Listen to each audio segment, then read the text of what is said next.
Bonjour, aujourd'hui on se retrouve sur la Freebox Ultra et je vais vous présenter comment fonctionnent les machines virtuelles, les VM comme ils appellent. Donc si on va là, je suis sur ma freebox.fr bien entendu. Je me connecte sur la VM, voilà, et j'arrive sur cette page. Hop, ça, on la vire, je n'ai pas besoin. Les machines virtuelles, en fait, on fait tourner un ordinateur dans un ordinateur. Donc, dans notre cas, sur la Freebox, on va pouvoir faire tourner principalement des Linux. À quoi ils servent? Bêtement, est-ce que c'est pour vos projets, par exemple? Voulez-vous faire marcher une box de domotique, une box de filtrage DNS? Eh bien, il y a plein d'applications aux machines virtuelles. Les machines virtuelles partagent le hardware de la machine porteuse. C'est-à-dire, là, c'est la Freebox qui est la machine porteuse, et la machine virtuelle qui va démarrer sous Linux va partager le hardware de cette machine. Donc on commence par ajouter une machine virtuelle en haut à gauche, et il nous demande de choisir un nom, je vais l'appeler test, voilà, test. On a maximum un ou deux processeurs, c'est là ce qu'on peut allouer à la machine. De toute façon, la Freebox a deux cœurs, je crois. Donc là, on peut ajouter juste à 2 cœurs et on peut ajouter juste à 2 Go de RAM maxi. Voilà, c'est précisé. La taille de la VM ne pourra pas dépasser 2 Go. On peut faire plusieurs VM, bien entendu. Bon, là, je vais laisser le 1 Go par défaut. 1 Go pour un serveur, c'est largement suffisant. On a plusieurs choix. Choix de système d'exploitation préinstallé. Ça sera extrêmement facilité puisqu'il sera préinstallé.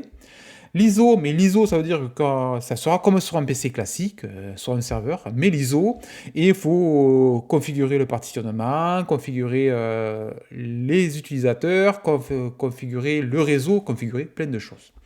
L'avantage de passer par le préconfiguré, ça veut dire qu'il va démarrer immédiatement sans avoir quelque chose à configurer. Je fais sur suivant, et là, c'est là qu'on a le choix des systèmes d'exploitation. Free nous met à disposition donc plusieurs systèmes. On a les Ubuntu, la 23.10, malheureusement il n'y a pas encore la 24.04 LTS. Donc la 23.10 je la déconseille puisque c'est une LVS et dans 6 mois elle sera périmée. Donc il y a Ubuntu 22.04. Des Debian, bien entendu Debian 12, la version stable. Du Fedora, Fedora c'est une base donc Red Hat. OpenSUSE, CentOS, c'est pareil, là, c'est du, comment ils appellent ça, c'est du rolling update, ça veut dire qu'il n'y a plus de mise à jour comme avant. Et JDOM, qui est donc une machine bureautique, un ISO de une box domotique.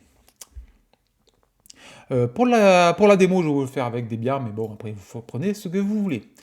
Il va nous créer un utilisateur qui s'appelle Freebox, on peut l'appeler Toto, ce que vous voulez, on s'en fout, vous pouvez le changer. Moi je vais laisser la Freebox, ça m'est égal, c'est le nom d'utilisateur où on va se connecter avec. Si vous mettez un mot de passe, pour pouvoir vous connecter à la machine, il faudra saisir le mot de passe, le login Freebox et le mot de passe là dans l'exemple Toto. Mais il est conseillé d'utiliser des clés SSH. De petites apartés sur les clés SSH. Je suis sur Windows 11 et je vais lancer CMD pour vous faire voir. Hop, les clés SSH, elles sont dans le répertoire. Là, je suis dans User Clank, c'est le mot Home. Et il y a un répertoire qui s'appelle .sh. Et j'ai mes clés.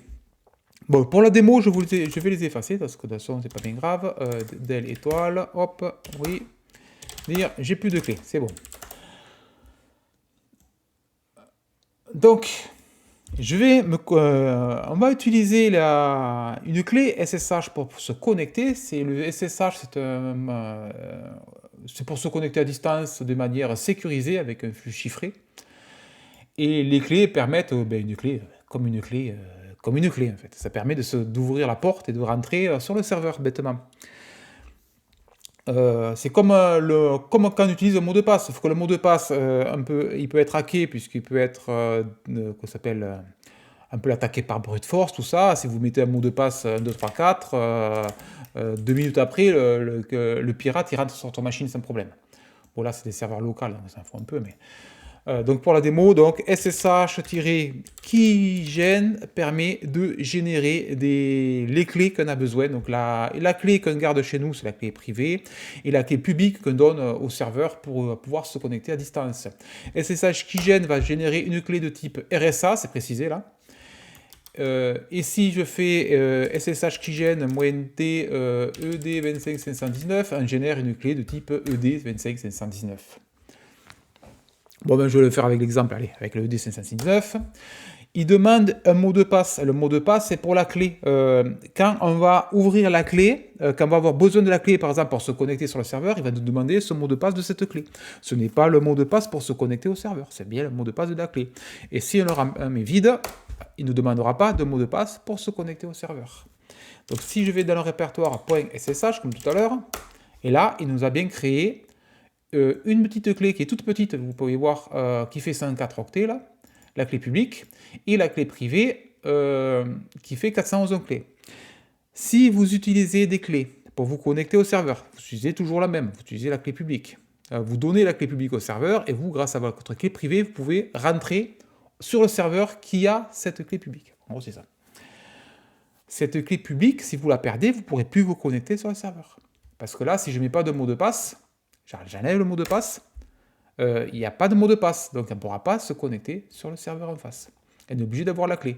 Donc cette clé, sauvegardez-la, mettez-la dans un vault, par exemple Bitwarden, et il faut absolument qu'elle soit sécurisée. C'est pour ça que généralement, elles ont des mots de passe. Voilà, j'ai pas de mot de passe sur celle-là, c'est pour l'exemple. Donc j'affiche le contenu de la clé. Hop. Type, c'est l'équivalent de cat sous Linux, bien entendu. Ça permet d'afficher le contenu d'un truc. Mais si vous ne voulez pas utiliser de clé, utilisez un mot de passe, bien entendu. Je vais vous faire la démo avec le mot de passe aussi, quand même. Accéder au disque dur de la Freebox, ça veut dire que quand le Linux va démarrer, ma Debian va démarrer là, elle va faire un point de montage sur le disque dur de la Freebox. Oui, il faut bien entendu, pour les VM puissent fonctionner, il faut que le SSD soit installé sur la Freebox. Si vous n'avez pas installé de SSD, eh bien, ajouter une VM, ça sera grisé, tout simplement. Donc si vous cochez cette case, automatiquement il va faire un point de montage sur le disque dur principal, sur le partage de du disque dur, et vous pourrez accéder au dossier. C'est pratique, par exemple, si vous voulez faire... je sais pas quoi, mais bref, en tout cas c'est pratique dans certains cas. Et bon, là je vais pas le faire parce que c'est juste pour la démo. Mais voilà, donc si vous voulez accéder au disque dur principal je suis en train de calculer quel est l'intérêt d'accéder à ce disque dur. Du traitement de photos, les photos qui sont stockées sur votre disque dur, pourquoi pas, bref. Donc si vous voulez accéder au disque dur de la Freebox, cochez cette case. Suivant. Là, il est en train de télécharger l'image pour pouvoir l'installer. Il nous demande quelle est la taille du disque dur qu'on veut. Moi, 42 sur la valeur par défaut, 42 Go, donc je vais laisser la valeur par défaut, mais vous mettez ce que vous voulez. Bien sûr, vous ne pouvez pas dépasser la taille totale de votre SSD qui est installé. Et je fais terminer. La machine n'est pas encore démarrée, mais on peut voir quelques informations sympathiques. On peut voir qu'il va nous monter j'ai cliqué là-dessus. Il va nous monter une image de type QCO2 là. Là, c'est un type d'image qui est déjà préinstallé en fait. Et via ce truc-là, Cloud Init, là, il injecte des données. Et là, on voit qu'il injecte ma clé publique qui est là, et qu'il injecte le nom d'utilisateur qui est Freebox. Si on avait mis le mot de passe sur sa tout password de points avec le mot de passe. On a la RAM qu'on peut changer. Si la machine est éteinte, parce qu'elle est allumée, on ne peut pas, mais il suffit d'éteindre la machine et on pourra changer la RAM. L'USB, c'est important. Si on branche quelque chose sur le port USB de la Freebox, on pourra accéder à ce périphérique. Imaginons on installe JDOM, le cas de tout à l'heure, qui est dans la liste. Le JDOM, il a besoin d'accéder à la clé USB, qui est par exemple la clé USB Zigbee. Zigbee, c'est un protocole domotique. Et là, on choisira la clé USB, il apparaîtra sur le port standard, il y a marqué la clé Zigbee, je ne sais pas quoi, parce que vous avez branché votre clé sur la Freebox. Et grâce à ça, la VM aura accès au port USB, et elle aura accès donc à la clé USB Zigbee, et pourra aller faire de la domotique. Bon, moi, j'ai pas de clé USB, donc je ne fais pas. Je démarre, vous pouvez voir que le réseau est grisé là. Hop, et dès qu'on aura démarré, il sera plus grisé. Là, je lance la console. Là, c'est une console, c'est comme si on avait un câble HDMI branché sur c'est l'écran en fait qu'on est en train de voir. Hop, on démarre. Ça démarre, il est en train de tout configurer, il retaille le disque dur, il va configurer le réseau, il va tout faire tout seul. Vous voyez, il n'y a rien à faire, c'est vraiment tout automatisé, il n'y a pas besoin d'installer, elle est déjà préinstallée la machine. Hop, les clés qui vont bien, et elle est finie, elle est installée. Vous voyez, c'est très rapide, et quand elle en redémarre, c'est encore plus rapide, puisqu'il n'y a plus rien à installer. Là, j'ai bien un login Freebox, comme je l'ai fait tout à l'heure, mais j'ai pas de mot de passe, donc on ne peut pas se connecter avec la console. C'est pas grave, de toute façon, cette console elle est pourrie, elle ne gère pas les copier-coller, tout ça, c'est la galère. Ce que je vais faire, je vais chercher son adresse IP. Son adresse IP, elle est là. 192.168.1.177. Donc dans mon terminal, je vais zoomer un peu, voilà, ça vous verrez mieux. J'y me connecte dessus. Donc si on se rappelle bien, je vais remettre dans l'accueil, SSH. Mon utilisateur c'est Freebox. Si vous l'avez changé, vous avez mis autre chose, vous mettez votre utilisateur. Et j'y mets l'IP qui est là. 1.177. 192.168.1.177. C'est une 192.168, c'est une adresse dite locale, ça veut dire qu'elle n'est pas visible d'Internet. C'est une bonne information. Hop, on fait ça. Là, il nous demande, voici le fingerprint du serveur qui est en face. Oui, on veut utiliser ce truc et on va l'ajouter dans ton fichier GNU-host. Une fois qu'il a été ajouté dans le fichier GNU-host, c'est un fichier qui est à côté dans le répertoire.ssh, on ne pourra plus changer de serveur sur cette IP. Bon, après, il faut éditer le fichier GNU-host, c'est bon, on s'en fout de ça. Bref, là, je suis connecté sur ma Freebox, vous voyez, sur ma VM de ma Freebox, exactement. Sous ma Debian. 4 ETC, c'est quoi, version? Bon. C'est bien Debian version, je n'ai pas vu. Debian 12.5, parfait. Quelle IP on a? Donc l'IP qu'on s'est connecté tout à l'heure. Hop, la 1, c'est l'IP que je me suis connecté, 177, 177, je sais pas quoi. Cette IP, elle est fournie par le DHCP. Ça veut dire que quand le serveur démarre, il demande à la Freebox, file-moi une IP, moi je ne les connais pas, donc donne-moi-en une et donne-moi ma conf, comme conf réseau. C'est en gros que la Freebox, il dit, voilà, donc toi, tu as cette adresse MAC, une adresse MAC c'est une adresse physique de la carte réseau, tu auras donc cette adresse IP. Et au passage, il récupère aussi l'IP de la passerelle, qui est la Freebox, et les DNS, bien entendu. Une fois qu'elle a démarré une fois, on a accès à réseau, là-haut, qui est apparu, et là, il y a configurer un by DHCP. Ah, j'en ai déjà une configurée, je vais la foutre à la poubelle, voilà. Hop. Pardon, voilà, configurer un by, voilà. Là, ce que ça indique, cette vue très intéressante, pour cette Mac, donne-moi toujours cette IP, ça veut dire. On peut la changer. Moi, mon DHCP, la Freebox donne des IP de 100 à 250. Mais si je mets une IP qui n'est pas dans cet intervalle DHCP, ça marche quand même. Vous voyez, 1.50, je peux y forcer une IP. Là, ça veut dire qu'au reboot, ma machine aura comme IP 1.50. Et elle aura toujours cette IP-là. Et c'est pratique si vous faites un serveur. Et surtout pour accéder à un SSH, parce que sinon, chaque fois que vous rebootez la Freebox, il faudra aller dans console, démarrer, aller dans console, chercher l'IP qu'elle a eu, et ça serait galère. Alors que là, elle aura toujours 1.50. Donc ce que je vais faire, c'est que je vais la rebooter. Donc là, je la reboot pour qu'elle récupère son IP 50. On va voir ça de suite. Hop, console. Et voilà, elle a rebooté, elle est en train de rebooter. Voilà, c'est assez rapide à booter.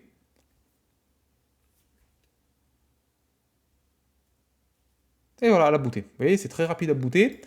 Il faut me reconnecter donc avec la nouvelle IP 1.50, l'IP fixe que j'ai mis à cette box. Bon, il redemande le fingerprint, c'est normal. Et je suis de nouveau connecté à ma box. Vous voyez, c'est extrêmement simple. Si vous faites un serveur web avec cette box, par exemple, vous faites votre site web dessus, pourquoi pas, c'est une très bonne idée puisque c'est un Linux. Vous faites votre site web dessus. il vous faudra rediriger les ports Internet, ça veut dire l'IP Internet de votre Freebox vers votre box, votre VM en fait. Et pour ça, c'est la redirection de port qui nous intéresse.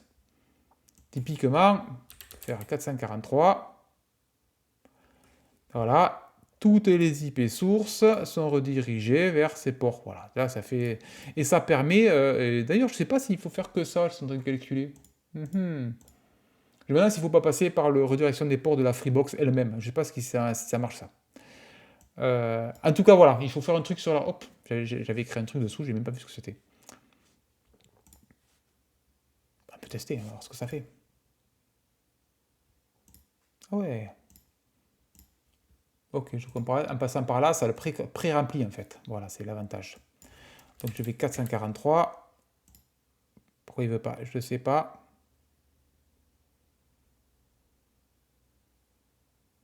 Ah oui, mais j'ai pas... ouais, ma Freebox, le problème de ma Freebox, c'est qu'elle a des ports partagés. Et j'ai pas accès au 443. J'ai accès à partir du 16 300. Par contre, si je mets 17 000, vous allez voir, ça va marcher. Voilà, sauf que 17 000, c'est débile, parce que si c'est un site web, c'est 80 et 443 pour les sites web, c'est pas 17 000. Et dans ce cas-là, il faut aller sur l'interface de free.fr et demander une plage d'IP complète. Cliquez dessus, il vous accordera une page d'IP complète, et vous aurez accès au 443. Oups. Et la destination, c'est donc 443. Voilà. Voilà, donc là c'est l'inconvénient, c'est que voilà, je ne l'ai pas fait, donc parce que pour moi j'ai pas de serveur à partager au public, à l'externe, mais bon, c'est une information qui est à savoir, c'est ça.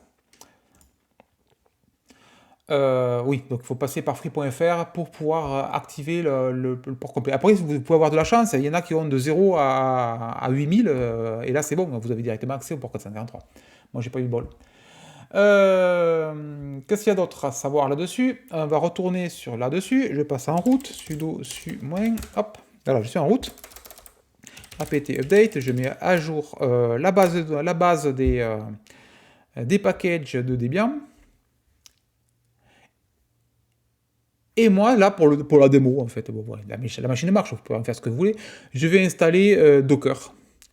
Docker, c'est un peu comme les VM, sauf que c'est la VM partage le hardware de la machine, le Docker il partage le noyau d'une machine. Voilà, en gros, là, je suis en train de faire tourner une machine virtuelle, donc elle partage le hardware, et dans cette machine virtuelle, je vais mettre des Docker qui est en gros des partages au plus haut niveau. Voilà. Mais là, l'avantage, c'est que sur une machine, je peux mettre N Docker.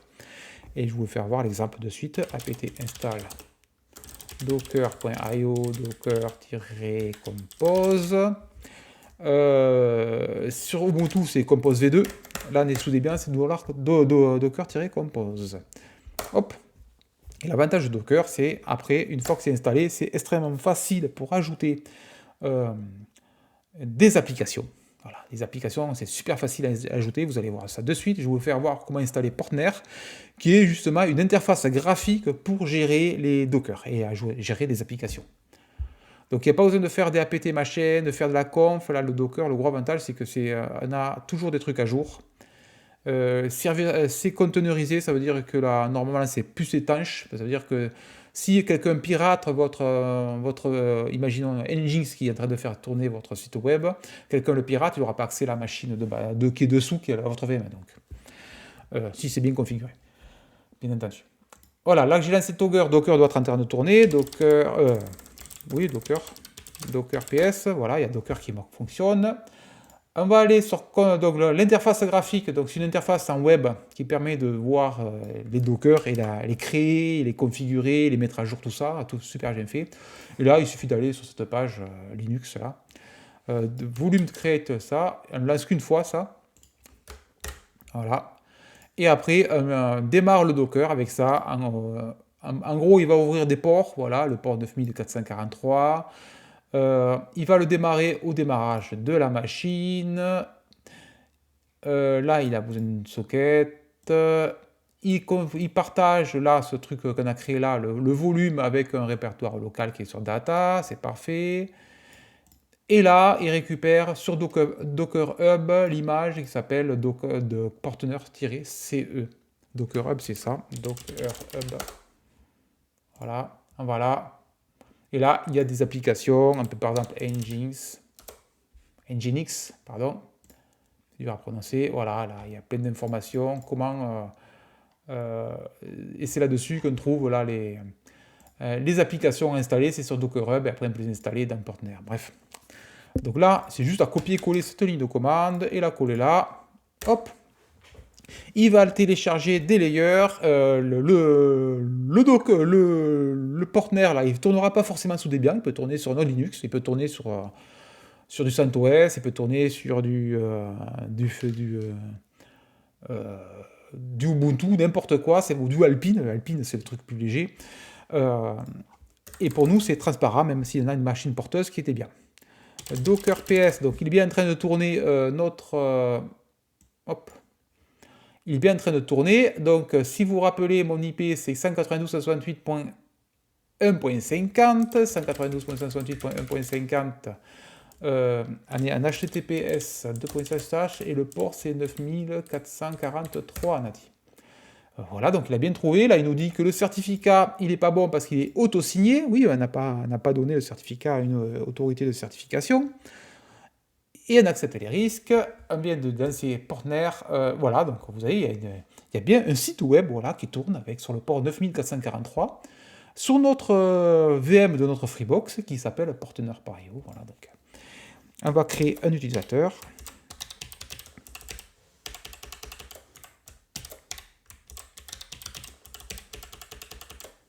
Voilà, les statistiques, on n'en veut pas, on fait créer, et là on arrive, hop,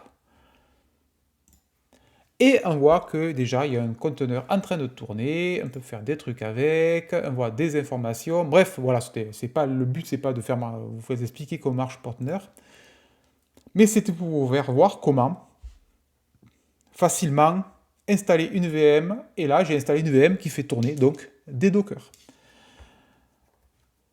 C'est pas plus compliqué que ça, donc ma machine est toujours là. Je vais vous faire voir comment maintenant, une fois que vous avez joué avec, vous pouvez la supprimer, vous pouvez la laisser tourner tout le temps, bien entendu. Là c'est pour la démo, donc je vais la supprimer parce qu'elle ne me sert à rien. Donc on éteint, power off, elle s'éteint.